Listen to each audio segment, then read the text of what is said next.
It's 2020. The T20 game is in its third decade now. A lot has changed, but one thing remains the same. Bowlers continue to have it tough.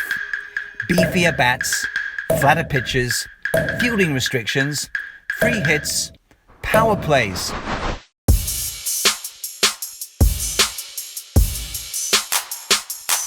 So what does the T20 bowler do? Well, you innovate. And what if you're a batsman? You innovate some more. The Big Five. Innovations in the T20 era. As it is in the natural world, the T20 bowler and the batsman use a fair bit of camouflage and deception to aid in their survival. The switch hit has the flamboyant confidence of the leaf mantis. I see this as a backhand in squash, said Kevin Peterson. The switch hit can possibly become the defining characteristic of the bionic batsman of the 21st century. It requires ambidexterity, daring, split-second timing, commitment, and a desire to dominate the opposition. When Kevin Peterson played the shot against Scott Styris in 2008, he upgraded the reverse sweep in two ways. One, he became a true left-hander, changing his grip on the bat as the bowler was about to deliver, transferring his top hand to the bottom of the handle. The top hand now, his right hand, gave him the power. The left hand controlled the direction. This and his rapid two-step in the crease to reverse his body position enabled him to hit the ball such phenomenal distances. Two, unlike a reverse sweep, the batsman has no intention of keeping the ball down when committed to a switch hit. It obviously raised questions to do with the LBW law and the wide law, but it is now an MCC approved shot. Experts at it: Stokes, Maxwell, Warner. The reverse scoop has enough shock value as the leaf-littered toad. It has become an effective way of dealing with Yorkers on your toes or outside the off stump. Once you have swapped grips and become your own mirror image, instead of switch hitting the ball, you simply scoop it over your right shoulder if you are a right-handed batsman, and vice versa for left-handers. It requires great balance and timing. You can also end up scooping it into your body or face. A.B. de Villiers is the master of this shot, and Ian Morgan comes close.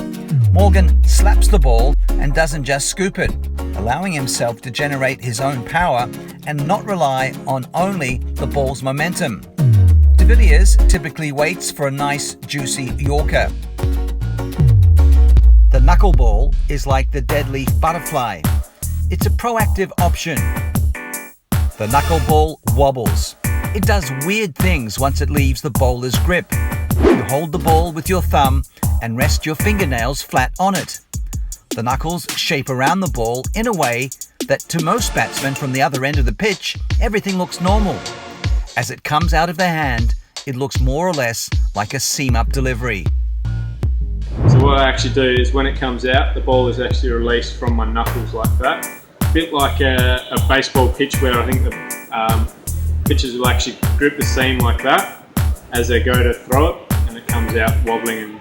And the benefits of this is that it can sometimes come out with no spin, so it just sort of wobbles down there. Sometimes it comes out with overspin, or if you want to just tweak it a little bit. By holding the ball with your knuckles, you take pace off the delivery and the ball doesn't rotate backwards like with a standard delivery. It either doesn't rotate at all, which makes it wobble around, or it rotates forwards, which makes it drop. Andrew Tai and Bhuvaneshwar Kumar are expert practitioners. Sahir Khan used it to the fullest in the 2011 World Cup. The back of the hand slower ball is the fake eye pupa. Simon O'Donnell and Steve Waugh bowled this in the 1980s. It's delivered from the back of the hand, so it can hardly be difficult to spot, right? Well, just because you know Roger Federer is going to serve down the tee doesn't mean you will hit a return ace. If delivered full length, the back of the hand slower ball is like a beamer coming at your face. And batsmen generally don't like beamers. While you are taking evasive action, it dips sharply. Now you are saving your stumps. It hits the ground with a tennis ball bounce while being slower than a usual delivery. Try whacking it. You could mistime it or even miss it completely, or the bounce might force a top edge. The back of the hand release, with faster than usual arm speed, creates more revs on the ball. The resultant topspin makes it dip and bounce up like a tennis ball. The dip makes it tough to work out the length. The bounce makes it hard to hit. Major practitioners operating today: Dwayne Bravo, Tymel Mills, Tom Curran. 3. The wide Yorker resembles the deception of the false head caterpillar. Nuwan Kulasekara and Lasith Malinga strangled India in the 2014 T20 World Cup final with the wide Yorker. The idea is to put the ball away from the batsman's swinging arc. A Yorker length ball with some change of pace and ideally some away swing is placed just inside the wide line. The batsman will have to be a Joss Butler to generate enough power to hit it for a boundary towards the point area. Mostly he will be pushing at the ball for singles or missing it completely. With the right field setting, deep point and cover, this becomes a wicket-taking delivery. Bowlers have used this successfully against the likes of Chris Gayle and Kieran Pollard, whose natural swing is towards the leg side.